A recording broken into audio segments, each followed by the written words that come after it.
एक समुद्री राज्य था, वहां एक अजीब नियम था। कोई भी आदमी राजा बन सकता है, लेकिन सिर्फ 5 साल के लिए। जैसे 5 साल पूरे होते उसे एक भयानक जंगल में छोड़ दिया जाता, जहां जंगली जानवर उसे मार देते। इसलिए ज्यादातर लोग राजा बनना तो चाहते थे।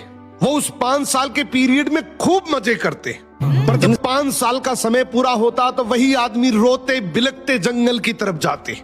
एक दिन एक समझदार आदमी राजा बना। उसने सोचा 5 साल तो बीत जाएंगे, अगर मैंने आज से ही बाद का सोच लिया तो मैं बच सकता हूँ। अब वो राजा था तो सारी चीजें उसके कंट्रोल में थी। पहले साल जंगल में शिकारी भेजे, खतरनाक जानवरों को हटा दिया। दूसरे साल लकड़ी काटने वाले को भेजा, जंगल साफ करवा दिया। तीसरे साल किसान भेजे, खेती शुरू हो गई। चौथे साल घर और महल बन गए।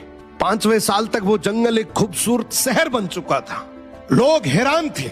ये राजा रो नहीं रहा था, बल्कि खुशी खुशी जा रहा था। क्यों? क्योंकि जहां दूसरे लोग मौत देखते थे, उसने अपने फ्यूचर का राज्य बना लिया था। और फिर वो वहां जाकर आराम से राजा की तरह रहने लगा। इस कहानी की सीख बहुत सिंपल है। आज आपके पास समय है, या तो आप इसको यूटिलाइज कर लो या फिर कंफर्ट जोन में बिता दो। अगर आपने यूटिलाइज कर लिया तो हो सकता है 5 साल के बाद आप एक राजाओं जैसी जिंदगी जी लो, और अगर आपने कंफर्ट जोन चुन लिया तो हो सकता है आने वाले 5 साल के बाद आप किसी के 10 से 15 हजार रुपए की नौकरी कर। वाह वाह वाह।